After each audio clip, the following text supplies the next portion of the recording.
Hi, welcome to Fat Chat. My name's Robyn and I am your host.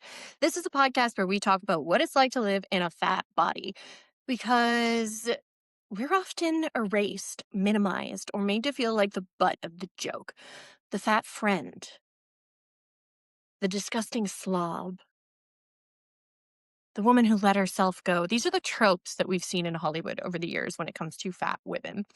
And what I want to talk about today is the interesting double standard that exists because, oh yes, fat phobia is also rooted in sexism.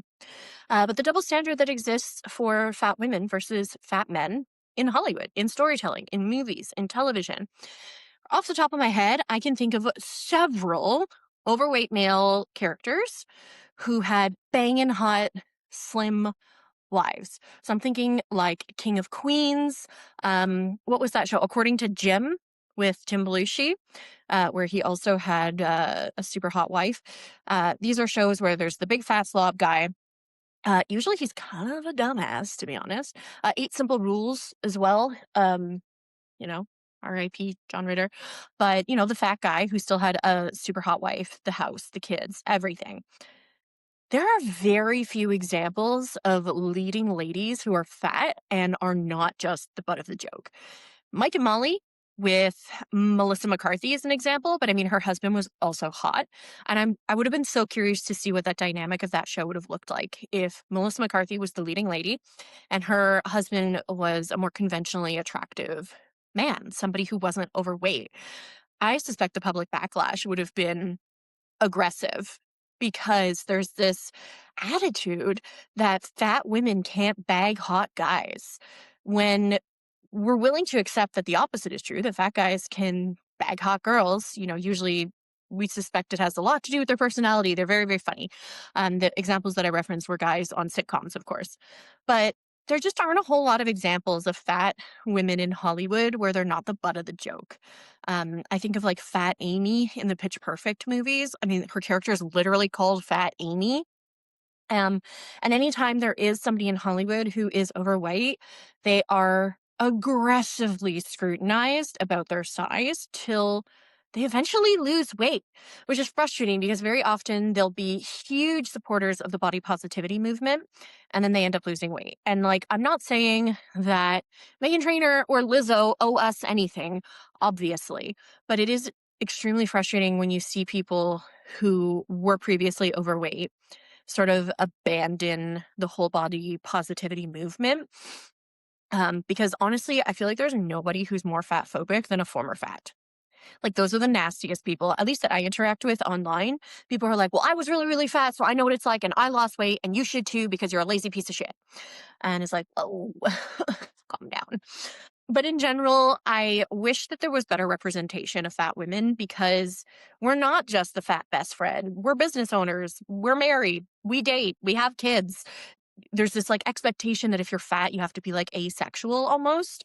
I remember when I was shopping for wedding dresses, actually, when I got married, there were no plus size wedding like bridal boutiques in Montreal. Montreal is like a major shopping fashion hub. You can go, wedding dress shopping on St. Hubert Street. There are no plus size boutiques. They don't carry plus sizes. I had to drive to Ontario to like the Ottawa Valley area to buy my wedding dress because God forbid a fucking fat woman should fall in love and get married. Like they just can't fathom that. Like fat women don't need wedding dresses. No one wants them. It was the same thing when I was pregnant. Plus size maternity clothes, shut the front door. Those just don't exist. What I ended up doing was just sizing up for leggings, and I would just wear leggings all the time because they were stretchy, and oversized t-shirts.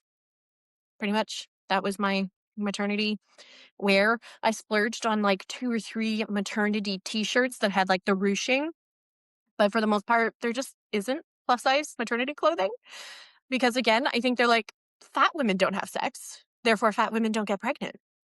So fat women don't need maternity clothes.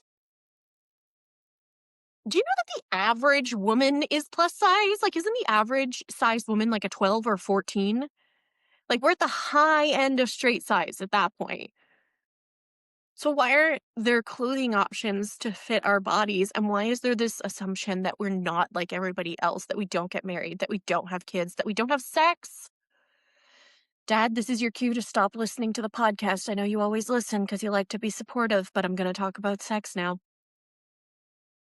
Fat women have sex. We're not asexual. Fat women have sex drives. And there are lots of people who are attracted to fat women and prefer it. I spoke about this on the podcast last week. I kind of alluded to the fact that there are some men out there who actively prefer larger bodies and not just like slightly bigger. I'm not talking about like guys who are like, I like a big ass, I like big tits. I'm talking about guys who like actively want women who weigh 300, 350, 400 plus pounds. Big, big, big bellies, apron bellies, huge thighs, giant ass, rolls of fat. Literally, there are people that prefer it. I know, because I'm fat. And I've met the men who prefer it. They exist. And they want to worship us and they think that we're goddesses.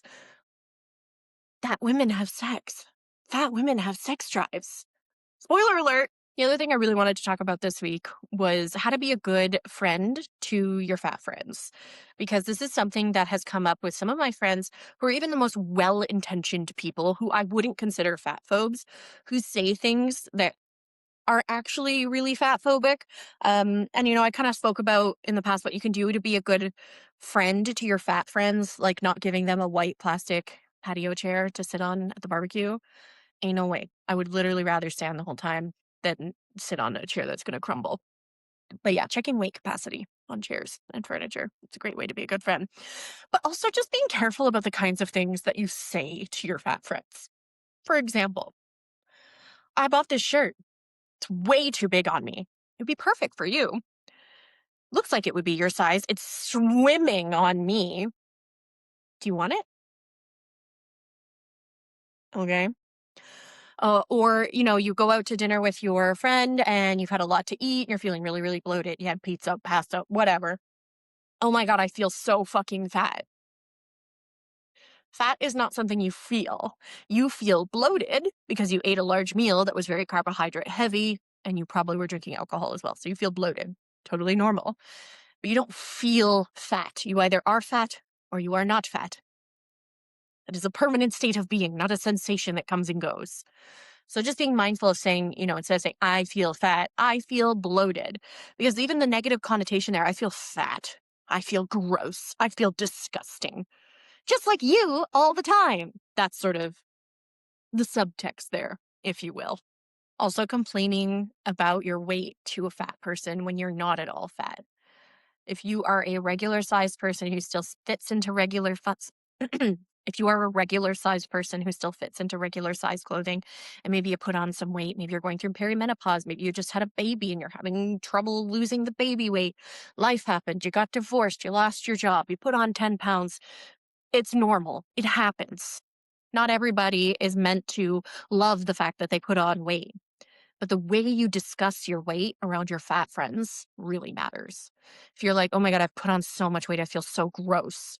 And the friend you're speaking to weighs 100 pounds more than you do, what do you think that says to them? What do you think they're taking away from that about what you think about them? That you've gained weight and feel disgusting. I feel gross. No, you're not gross, though, even though you're significantly fatter than me. Just be careful about the way you speak about weight.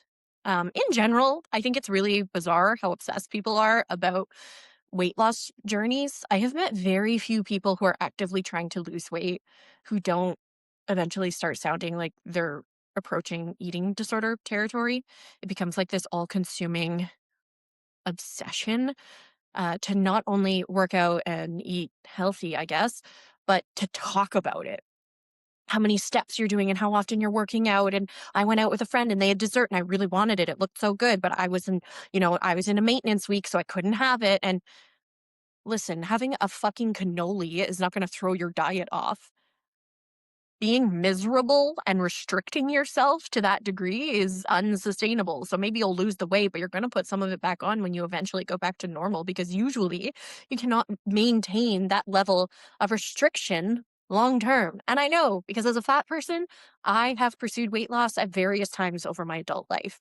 I have lost 10 pounds before I got married. I lost 40 pounds before I got pregnant. I had to lose weight to do IVF. I did keto because I needed to lose weight quick and fast. And it became obsessive, counting calories, tracking macros, working out, calories in, calories out. Am I in a deficit? I can't eat that. Somebody's having pizza. I better pat it with a paper towel to absorb the grease and remove the top. It's too much. It's too much. We are only on this earth for like, what is the average lifespan? 75 years?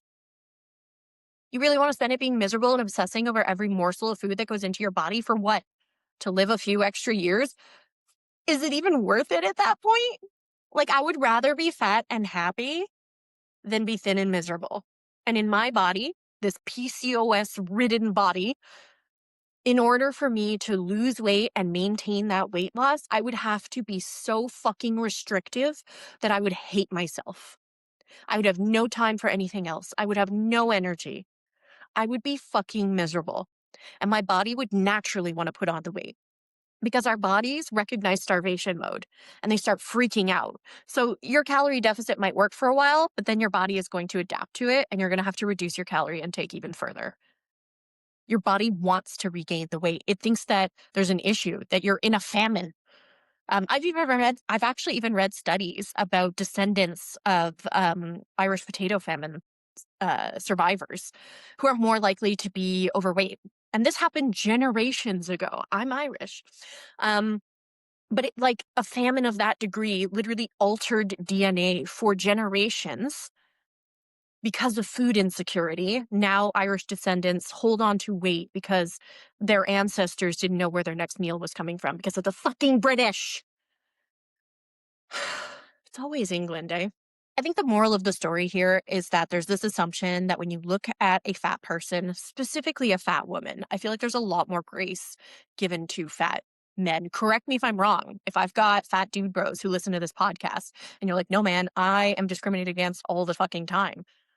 Slide into my DMs, drop a comment. Would love to hear from you and hear what your experience is like. But I feel like fat women in particular are held to such a high standard of beauty that when you are fat, it is seen as less womanly. You are disgusting. You are a slob. You are lazy. There's this pressure. I spoke about it last week on the podcast or a few weeks ago about you have to always look put together. You can't afford to go out in public with your hair not done, no makeup, and some sweatpants. Somebody who's skinny can go ahead and do that, but you can't because you're frumpy. And that just is going to confirm the biases that exist about your laziness and your work ethic. Do you know that fat people are more likely to not get a job that they've applied for after an in-person interview if they're overweight? There's this unconscious bias that if somebody is overweight, that means they're lazy and they're not going to be a good performer. Motherfuckers, I am like one of the best workers you will ever have. Ask any boss I've ever had. They will tell you I was the hardest worker there. I own multiple businesses. I run 2 businesses. I'm a mom. I work 5 bazillion hours a week. I'm fat. Doesn't mean I'm lazy. So to recap from today, we need more fat women representation in Hollywood, both on television and in film. Be kind to your fat friends. Be careful what you say around them and be careful how you discuss weight and body image around your fat friends because you could be inadvertently making them feel like shit about themselves and make them question how you think about them with your words. And 3, fat people have sex. We like it and we're good at it too. And there's more for you to grab onto.